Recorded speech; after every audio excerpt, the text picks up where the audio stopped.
მეგობრებო, მინდა მოგილოცოთ დღესასწაული ქრისტე ახსნა, რადგან ქრისტე ყოველ დღე ასე ვთქვათ ამბობენ, მამა სერაფიმე ყოველთვის ამბობდა რომ ქრისტე ახსნაო, ამიტომ ქრისტე ახსნა. და ჭეშმარიტად რა თქმა უნდა. სურს რომ მამა გაბრიელმა დაგლოცოთ. თქო ჩემო ზიზუ წადი წმინდა გაბრიელის საფლავზე ილოცე, რადგან თქვა რომ მოდითო მოისმინეთო და მე დაგეხმარებითო და წმინდა გაბრიელი რომ მე დამეხმარა და წმინდა გაბრიელი რომ ხალხს ეხმარება. მოკლედ რა, რა ექიმი, რა უბრალოდ, რა ექიმი, რა ფული, რა უბრალოდ, უკვე ეს უკვე ძალიან უკვე დიდი სიყვარულის მქონე არ ვიცი რა ვთქვა, წმინდანია და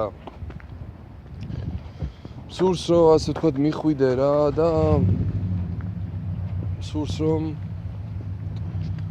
ასე ვთქვათ კარგი დრო გაატარო, მინდა რომ დაგლოცოს რა, ძალიან მიყვარხარ ზიზუ და უბრალოდ ჩემი ძმა ხარ რა, საერთოდ რა არის იცი ცოლის მოყვანას არ ვაპირებ, იმიტომ რომ ასე ვთქვათ დროს დაკარგვა არ მინდა რა. ჩემი ცხოვრება, მთელი ცხოვრება ფული უნდა ვაკეთო რა, მილიონერი უნდა გავხდე და ყველა ჩემი ძმა და უნდა ვახარო რა. და ამისთვის მარტო სოლიდარი ცხოვრებაა საჭირო, მარტო უნდა იცხოვრო რა ადამიანმა.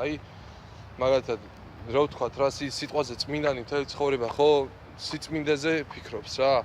ხო და მე მთელი ცხოვრება ფულის სიწმინდეზე ვიფიქრებ, რომ ყველას დაგეხმაროთ და ყველა გაგახაროთ რა ჯგირულად, იმიტომ რომ საბოლოოდ რა არის იცი? ის კი არ არის რომ მე ვიცი ფსიქოლოგია და მე ვიცი რომ რა სიტყვებიც ხალხს უყვარს ის თუ თქვი ხალხი შემიყვარებს, არა. მე უფრო მეტი ვიცი მაგაზე. მე ვიცი რომ ხალხს სიტყვაზე აქვს რაღაცა მიზანი, რაღაცა მონდომილებაც, უნდა დააკმაყოფილო ის მონდომილებები, მაგრამ არც ეგ არა. მე მეგობრებო, ისეთი სიტყვები ვიცი, რომ თქვენი გული ცეცხლით გაჩაღდება. ცეცხლით გაჩაღდება, მეგობრებო და აქეთ-იქით განიბნევა.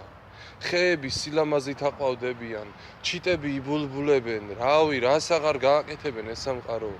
თებში გაგიშენებთ ბაღებს, შიგ დაგირგავთ ლამაზ ვარდებს, ისეთ ვარდებს რომ თვითონ ბულბულიც მათ მირონს დასდენს და ამოვა მზე თქვენზე შეყვარებული და მთვარე თვით კი ნათლით გზას გაგინათებთ.